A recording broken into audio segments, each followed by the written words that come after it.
a related issue that arises every day in conversations with constituents and citizens concerned about Mr. Harper's government and the urgent need to change the government is not just his conduct in really governing straight out of the Prime Minister's office and sidelining Parliament and so forth.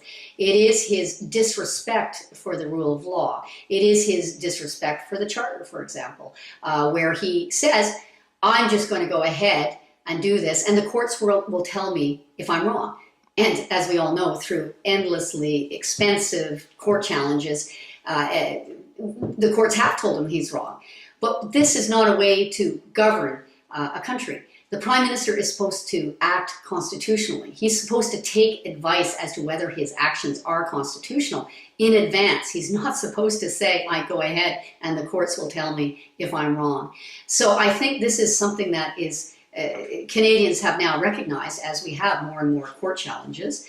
But in addition, there is the complete lack of respect for the rule of law. We see it with these omnibus bills, everything but the kitchen sink in one bill, and then sold to us through this repetitive advertising about why it's necessary for their economic action plan. And we've got so much piled into these omnibus bills that we can't even possibly approach a proper analysis. And that's an abuse of power to do it that way. That has to be ended, and that is something where you can put a rule in, and I believe the Liberals are already talking about that, is how to put a rule against the use of, the abuse of omnibus bills. There's also his attempts, and we've seen this in the immigration area, where it's kind of inconvenient to have to go to a parliament and ask for an amendment to legislation. So what you do, you issue a policy statement which masquerades, or it's really legislation masquerading as a policy statement. And this is happening, and lawyers recognize it right, left, and center.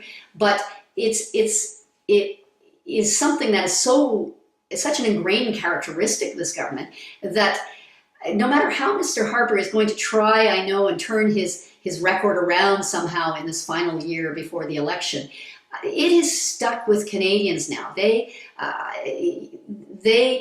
He's escalated this lack of respect for the rule of law, for the Constitution, to such a level that he's lost the respect and the trust of most Canadians.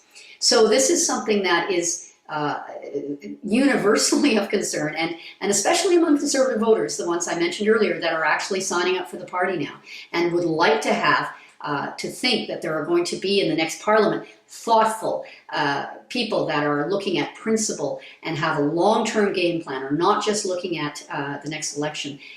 And I do believe that when the Liberals form the next government, they will have been elected because of that, the ability to project positive collaborative politics and a long-term vision, and enough with this divisive, virtually unconstitutional conduct of the current Prime Minister of Canada.